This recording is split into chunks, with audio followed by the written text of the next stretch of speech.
Sathya Sai Speaks, Volume 12, Chapter 44. The Higher Role.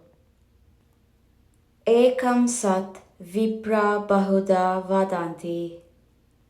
The One alone exists.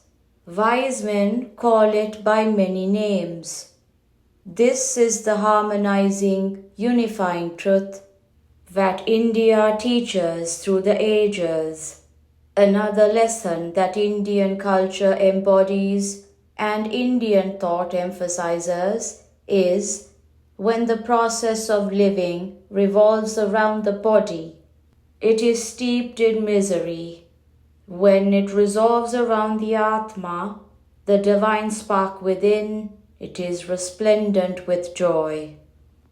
When the years of life are spent and man has not discovered at least who he is, such a life is a stupid waste. Search for the reality, for the witness within, the divine that animates. This is the first duty of man to himself. Indian culture calls on all to discover for themselves the special nature of his I-ness and its sacred consequences, and to shape his activities and attitudes accordingly. I am Atma Brahma. This Atma is Brahma. The individual is the universal, pretending to be separate. The individual exists, cognizes, and is cognized, delights and confers delight, because it is the universal. The tiny flame of a candle can light 1,000 other candles, and yet burn with undiminished strength. The other flames have to acknowledge that they have with them only the flame of the first one. The one has lit the many. The one is shining in and through the many. The one is the many. Ekoham Bahusyam. The one decided to be many, to enjoy its own manifoldness. The one appears as all this diversity. That is the truth. Seek the knower behind the knowing process. Air, which is but one, appears as storm, whirlwind, breeze, assuming various forms by change of speed in movement. The names too differ from form to form. The insistence on the fundamental unity of all creation is the special feature of Indian thought. It is faulty vision to see variety as variety, the world as composed of disparate elements and forces.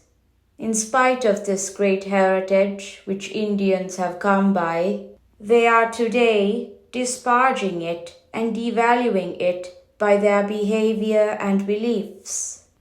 The beliefs of man must be free of asuya, jealousy, as the Gita declares. Asuya is the evil nature that cannot tolerate the happiness and prosperity of another, that prevents man from loving his neighbor, from serving the distressed and seeing in all the same divine motivator that he himself has as his inner charioteer. It makes man eager to pick holes in the activities of others and renders them blind to their virtues and excellences. This is a college, an institution that imparts education and prepares the rising generation to be better women and better citizens. Education must open the eyes and enable them to recognize the one behind the many. When that one is known, the many can be known easily and clearly. Pursue the vast, the cosmic, the all-inclusive truth. Do not be satisfied with paltry, partial scraps of information. Seek the knower behind the knowing process. This is the real victory. Education must promote peace and happiness. Educationists must concentrate on methods by which unity will be imparted and distinctions relegated to a subordinate role. But unfortunately, at the present time, in the name of individuality and the sheer fancy for distinctness, every encouragement is given to idiosyncrasy and adventurism. Foppishness and flippancy, parents and elders have to hang down their heads in shame at the vagaries of their children. Education must promote peace, security, and happiness. But as a result of the educational process through which they have passed, youth is causing anxiety, fear, and unrest in the society of which they are a part. The youth themselves lack peace, joy, and security. The Kaurava brothers sought for power, fame, selfish gain, and competitive victory. They loved separatist, divisive policies. Their thirst for power could only be quenched, as Krishna said, by a rain of arrows which wiped them off the face of the earth. In order to remove the terror that stalks the land from end to end, an immediate reform of the educational system is called for. Roots hold the tree firm. The foundation keeps the building from collapsing. Awareness of one's responsibilities, detachment from entangling bonds, confidence in one's own sense of righteousness. These have to be fostered in colleges. Integrity, sincerity, and the desire to use one's skills and intelligence for the service of one's fellow men are essential in youth. At present, educated individuals lack the resolve needed to act according to their convictions. They know a thing is right, but lack the will to carry it through. Teach the students to discriminate in a detached manner and arrive at right conclusions. Encourage them to put their faith into practice fearlessly. Now that the cultivation of the spirit is being dismissed in the name of secularism, beyond the reach of the system, teachers who are themselves unaware of higher values are leading youth into less and less firm grounds, into fear and fickleness. How can such people who have no inner strength, no vital faith in themselves, lead others? What can the country expect from this approach to raising the young, this foolish and futile cycle, where the blind lead those unwilling to open their eyes, going around in endless barren circles? The God within does not fail to warn you, to counsel. Nayam atma balahinena labhyo. The soul cannot be won by the weak. That is the pronouncement of the Vedas, sacred scriptures. Without the awareness of the source of all strength, the Atma, man is basically weak, and he can only lead man into further weakness. There are many who swear that they have infinite confidence and faith in themselves, but they assert they have no faith in God. How then could they have faith in themselves? For who exactly is I? Is I a bundle of bones and muscle? Is I the name? No, the reality of I is God. The I is a wave of the ocean of divinity, endowed with the same sublimity, the same taste, the same depth.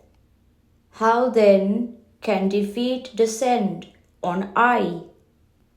Man has to be continually examining every desire that emerges in his mind, so that he may suppress or destroy or bypass or obey. He must learn from parents, elders, teachers, friends, and the leaders of the land, besides the books written by wise men on his own, as well as of the other countries, the standards by which he can test his desires. He has to accept them or reject them. There are some who are willfully wicked, who attempt to justify by specious arguments the inequities they perform. But even then, they know that they are on the wrong path. The God within does not fail to warn and to counsel. Become instruments to re-establish righteousness. Students, if you are drawn into evil in pursuit of momentary pleasure, you will have to suffer misery 1,000-fold as a consequence of the impulse. Wicked thoughts, wild schemes, and frolicsome escapades might give pleasure for the moment, but in the long run they are sure to land you in irretrievable ruin. Your role is something far higher. You have to correct and transform those who behave like blind men, though they have eyes. Those who move about as lame men, though their legs are strong and straight. Those who behave like insane men, though they are equipped with bright minds. Such men are in all fields now. They are hypocrites who talk peace and practice war. Your task is to expose them and educate them back into normalcy and virtue. Become instruments in the great effort to re-establish righteousness throughout the world. This college has not been established just to prepare you for earning degrees.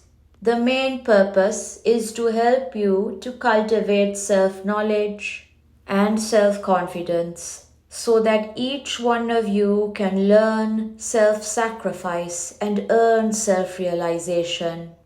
The teaching of the university curricula and the preparation for presenting you for the university examinations and the award of university degrees, these are only the means employed for the end, namely spiritual uplift, self-discovery, and social service through love and attachment.